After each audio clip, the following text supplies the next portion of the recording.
I feel like immigrants, when we come to a different country, most of our parents have told us, or, elders have told us, like, be invisible, don't get into trouble, don't attract attention, just do your work, just survive, because that's what they had to do when they came to a country. They didn't know the language. They didn't know the culture. So they just kept their heads down and worked, right? That was the culture that was taught to us, but I inherently was a peacock. And I was like, somebody's trying to curb my shine here, But I was trying to find my confidence in Cedar Rapids. And I remember I tried to find the cafeteria, and you had to go down the spiral staircase to reach this giant cafeteria, which was like a whole floor. I remember looking down like that, and it was like a movie. I was like, oh, those are the popular kids in there. Where am I sitting? Everyone had their cliques, everyone had their friends.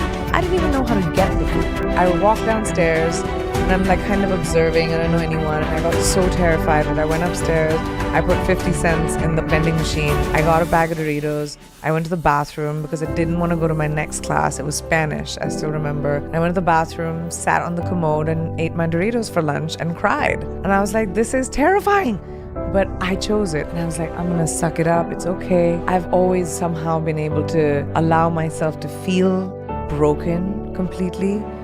Either go to bed, eat a tub of ice cream or a pizza, process the feelings, and I have allowed myself that duration of that, whatever that grief is, instead of being hard on myself. And then I've also been my own champion. Like, I'll dust myself off, and sometimes that time has just been lunch break, and sometimes that time has lasted 3 or 4 years. Maybe that's why I've never found a therapist, is because I just kind of do that to myself. No, I give myself a hug. You're like, I do the whole process by myself. I don't need to sit on a couch. I can do it alone. No, I really want to experience it though. It's incredible feeling, because all of a sudden you start talking about something, you're like, how did I not know this about myself? Wow. What I do love getting to know about you though, I think this resilience you have, clearly from your parents, and like listening to like culturally, there was something embedded in you. But as we all realized, like, our parents had something they had to go through, and then we're like a little bit better than them, because as society continues to progress, we're able to do a little bit more than they could. So I feel like this resilience in you is so inspirational to like listen to, because I'm like, oh shit, like, you felt like such an outsider, you cried with your Doritos, but then still the next day, the fact that you could have left, I could have called my mom, but I was like, I'm gonna stick it out, because I made this decision, and I don't want my mom to feel like she couldn't trust me. And this is me at 13, and I didn't have a bad experience. I just didn't know what to do and how to make friends, and it's a new country. I always grew up speaking English, so that was never a problem. It was just the social awkwardness of, I spoke differently, my accent was different, I dressed differently. I mean, I was still in jeans, but I wasn't cute yet. Like, I hadn't figured out what fashion was, because I was in a uniform in school. Totally.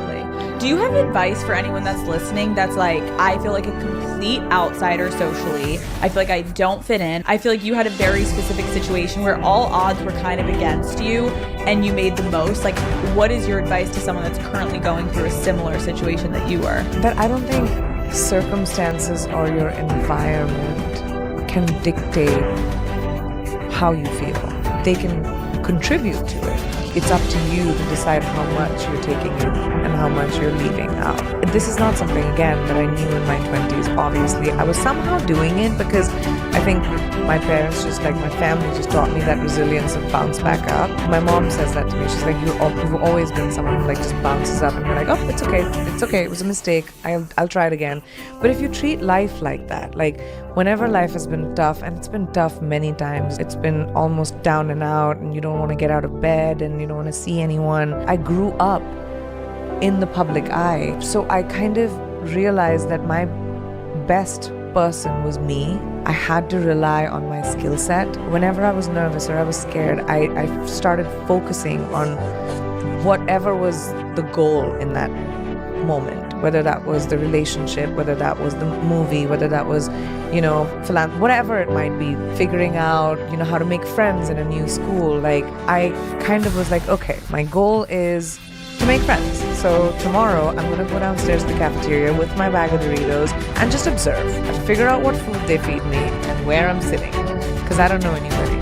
So like that, slowly, I just made solution-oriented steps